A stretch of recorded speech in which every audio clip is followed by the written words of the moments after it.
श्री कृष्ण के जीवन में द्रौपदी का स्थान बहुत ऊंचा है। वो उनकी बहन, जिसको कि विष्णु माया कहते हैं, वही थी जिसका जन्म हुआ था और जो बिजली के रूप में आकाश में जाकर के चमकी थी और जिसने उनके अवतरण की घोषणा की थी, वही विष्णु माया द्रौपदी जी थी। इसलिए वो द्रौपदी को बहुत मानते थे।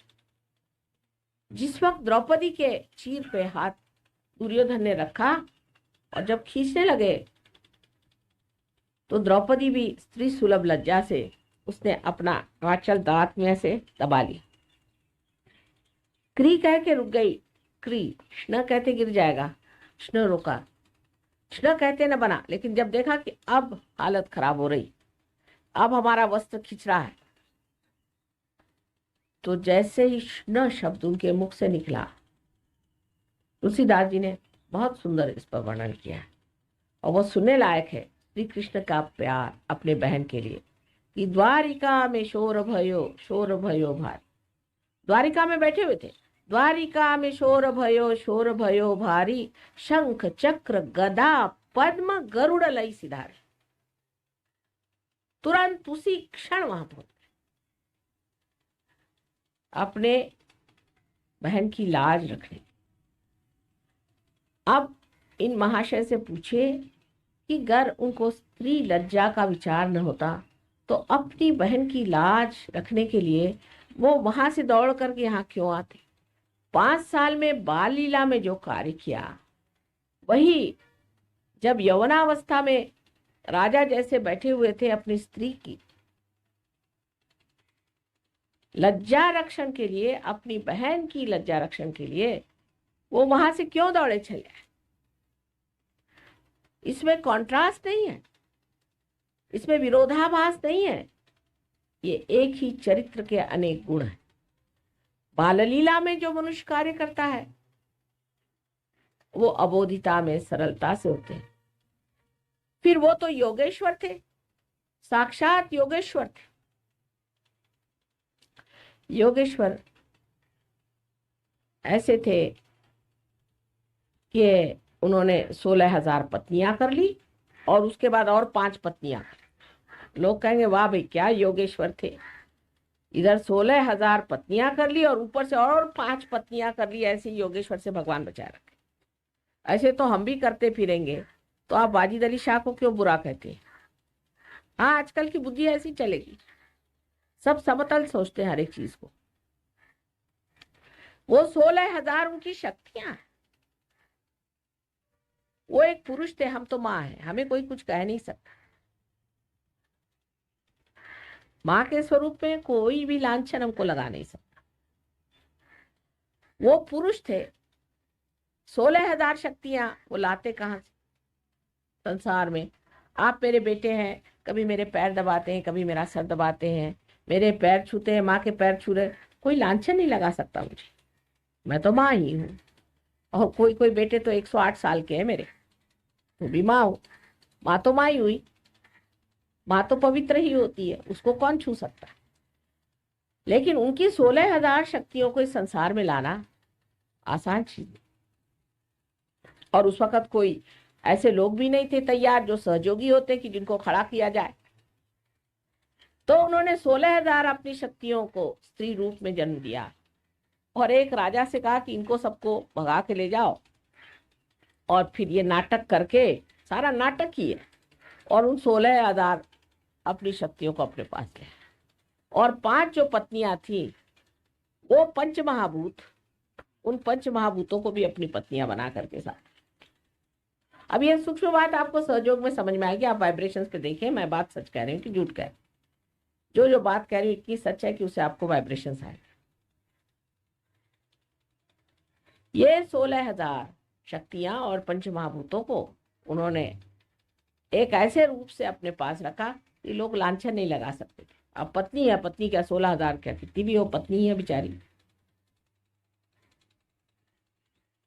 लेकिन उनके लीलामय जीवन के अत्यंत सुंदर सुंदर मधुर मधुर ऐसे क्षण हैं कि जिनका वर्णन नहीं किया जा सकता। अब राधा जी, ये उनकी शक्ति। राधा, रा माने शक्ति, एनर्जी। रा, धा, जिसने धारणा की, जिसने शक्ति को धारणा की, वो राधा। और जब उसको लेकर के जब उन्होंने रास रचाई तो फिर वही रास, स माने सहित, शक्ति के साथ वो रास, इस तरह से उन्होंने रास रचाई। उसमें भी कुंडलिनी जागरण का ही व्यवस्था थी। आप लोग सब हाथ कर पकड़ के बैठे हैं और उसमें से दो आदमियों का कनेक्शन हमारे दो पैर से लग जाए, उस वक्त अगर कोई संगीत हो रहा हो, कोई ताल बज रहा हो, तो आपके हाथ में वही ताल बजेगा। जब ताल बजेगा तो जब ताल हाथ में आएगा, तीन ताल बजेगा तो तीन ताल हाथ में आएगा, एक ताल बजेगा तो एक ताल हाथ में आएगा। आप देख सकते हैं, इसलिए उसे रास कहा गया था कि रास, शक्ति के सहित उसको घुमाना, ये उन्होंने कार्य किया। लेकिन नारद मुनि ने एक बार एक खेल रचा और उन्होंने जा करके श्री कृष्ण से कहा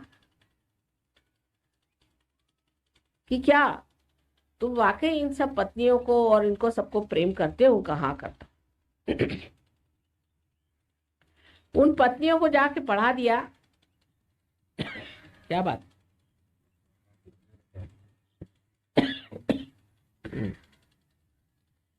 उन पत्नियों से जाकर इन्होंने कहा कि देखो, श्री कृष्ण तुमको तो प्यार नहीं करते, वो तो सिर्फ राधा ही को प्यार करते, तुमको तो यूं ही रख छोड़ा है घर में पत्नी बना करके कलंक रहित रहने के लिए, वैसे तुमको कोई प्यार व्यार नहीं करते।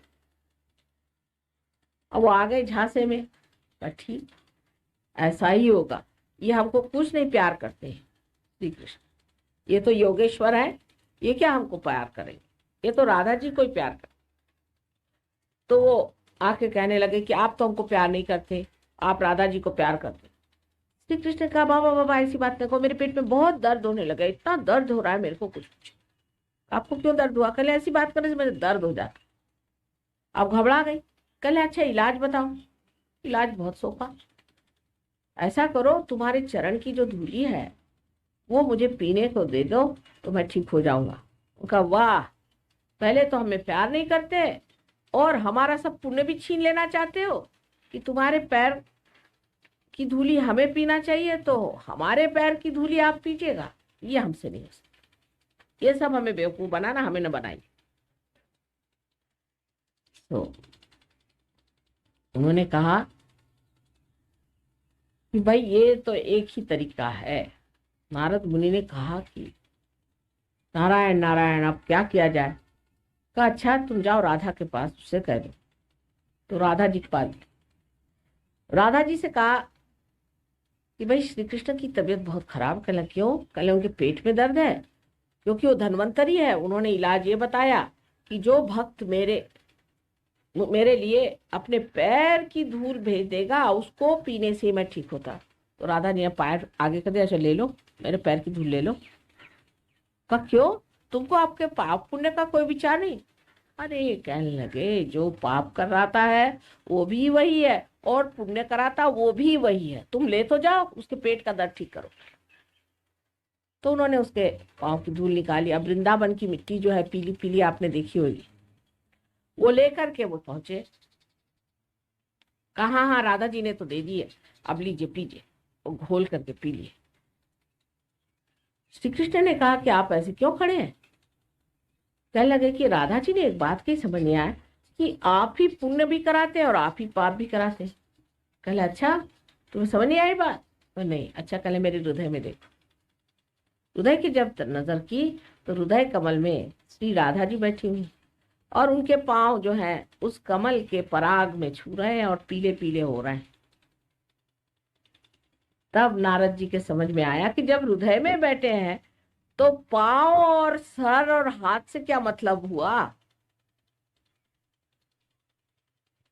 ये पाप पुण्य की जो कल्पना थी वो श्री कृष्ण ने बदली, जिसे हम महान पाप समझते हैं और महान पुण्य समझते हैं, उसकी बराबर पूरी तरह से जानकारी होना उसका डिस्क्रिशन हमारे अंदर श्री कृष्ण ने भरा। इसीलिए हमसा चक्र है, जब ये खराब हो जाता है तो मनुष्य को डिस्क्रिशन नहीं रह जाता, वो पाप और पुण्य समझ नहीं पाता, अच्छा बुरा समझ नहीं पाता है। और दोनों के लिए इलाज एक ही है, विशुद्धि चक्र अगर खराब हो जाए और चाहे आपका हमसा चक्र, बहुत सरल सोपा, सहयोगी जो कि जानते हैं वो न कहे, पर अनजाने जो हैं वो समझ सकते हैं कि श्री कृष्ण को एक चीज प्यारी थी, वो था क्या? मक्खन। इसका इलाज है मक्खन। मैं रोज अपने विशुद्धि चक्र को थोड़ा सा मक्खन, उसमें नमक मिला करके और उसका अर्घ चढ़ा देती हूँ। फिर दिन भर वो बोलते रहते हैं, कुछ परेशान नहीं करते। आप लोग भी ये करें कि थोड़ा सा मक्खन अंगूठे पर ले करके उसमें नमक लगा ले और यहाँ जो परजीव है पीछे, उसको उसका 3 बार अर्घ चढ़ा दे, बिल्कुल गला ठीक हो जाए, खांसी आसी सब गायब, सब कुछ ठीक हो जाए। और हमसा चक्र इसलिए पकड़ता है कि हम जिस जगह रहते हैं वहाँ खुश्की है, और खुश्की के कारण एक बड़ा भारी प्रश्न खड़ा हो जाता है, वो ये कि हमारे अंदर की जो त्वचा है, जो कि बहुत झिल्ली सी है, और इसके जो एपिथेलियल सेल्स होते हैं वो सूख जाने की वजह से, जैसे हाथ की भी सर्दियों में हाथ की भी चमड़ी सूख जाती है, उसी प्रकार अंदर भी सूख जाती है, और उसी से आपको ये सब बीमारियां, साइनस और दुनिया भर की चीजें, उसका भी बहुत सरल इलाज है।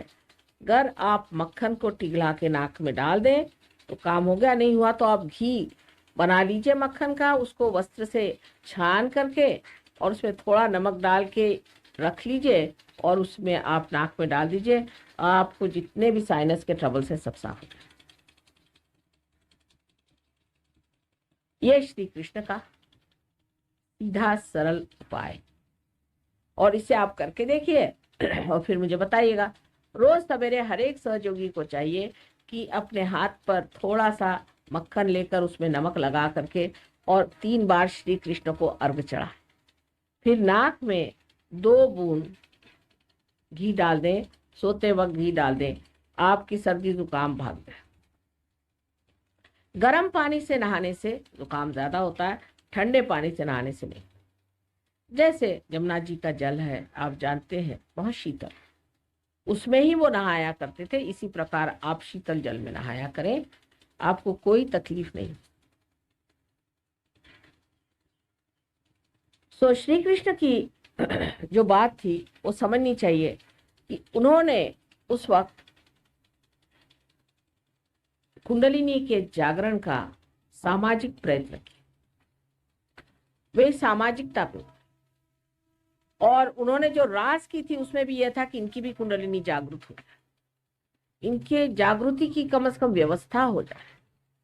ये उन्होंने सारी व्यवस्था उस वक्त की थी, और उसके ही फलस्वरूप आज हम उसे पा रहे हैं। कृष्ण शब्द जो है ये कृषि से आया है, इन्होंने कृषि की थी और आज उसके फल हम बीन रहे हैं, वही कृष्ण थे। और भी उनके नाम का अर्थ है जो कि सहयोगी लोग जानते हैं कि इनका नाम कृष्ण क्यों रखा गया।